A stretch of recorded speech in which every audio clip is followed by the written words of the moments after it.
ಕಳೆದ ವರ್ಷದಲ್ಲಿ ಅನೇಕ ನಷ್ಟಗಳನ್ನು, ಸೋಲುಗಳನ್ನು, ಅವಮಾನಗಳನ್ನು ಸಹಿಸಿದ್ದೇನೆ. ಈ ವರ್ಷದಲ್ಲಾದರೂ ದೇವರು ನನ್ನ ಆಶೀರ್ವದಿಸುತ್ತಾರಾ, ವೃದ್ಧಿಯನ್ನು ಕಾಣುತ್ತೇನಾ ಎಂಬುದಾಗಿ ಯೋಚಿಸುತ್ತಿರುವಂಥ ಪ್ರೀತಿಯ ಸಹೋದರ ಸಹೋದರಿ, ಖಂಡಿತವಾಗಿ ಕಾಣುತ್ತೀರಾ.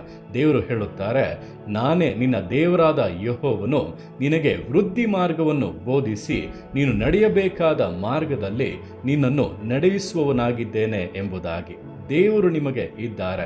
ಆತನನ್ನು ಆಶ್ರಯಿಸಿಕೊಳ್ಳಿ, ಆತನೊಂದಿಗೆ ನಿಮ್ಮ ಜೀವಿತವನ್ನು ಮುನ್ನಡೆಸಿರಿ. ಆತನೇ ನಿಮಗೆ ವೃದ್ಧಿ ಮಾರ್ಗವನ್ನು ಬೋಧಿಸಿ ಆ ಮಾರ್ಗದಲ್ಲಿ ನಿಮ್ಮನ್ನು ನಡೆಸಿ ಪರಿಪೂರ್ಣ ಆಶೀರ್ವಾದಗಳನ್ನು, ಮೇಲುಗಳನ್ನು ಉಂಟು ಮಾಡುತ್ತಾನೆ. ಆತನನ್ನು ಆಶ್ರಯಿಸಿಕೊಂಡವರು ಎಂದಿಗೂ ನಷ್ಟಗಳನ್ನು, ವೇದನೆಗಳನ್ನು ಅನುಭವಿಸದೆ ಜಯದ ಮೇಲೆ ಜಯವನ್ನು ಹೊಂದಿಯೇ ಹೊಂದುತ್ತಾರೆ.